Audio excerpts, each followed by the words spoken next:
were searching for a gunman Wednesday following a parking lot shootout that left one man dead and a woman wounded in an unincorporated area near Bassett the night before.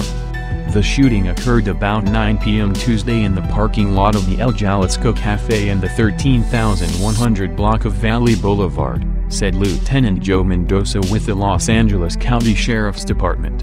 A gunfight took place between at least two people in the patio area of the restaurant, Mendoza said. Video showed a taco truck was also set up in the parking lot area of the restaurant, which was said to be very busy at the time of the shooting. Authorities found a man and a woman at the scene suffering from gunshot wounds. The man had been shot in the upper torso and died at the scene, Mendoza said. The woman had multiple gunshot wounds to her lower body and was taken to a hospital in stable condition, Mendoza said. Investigators were searching for a gunman described only as a Hispanic man. There was no known motive for the shooting and it was unclear if it was gang-related, Mendoza said.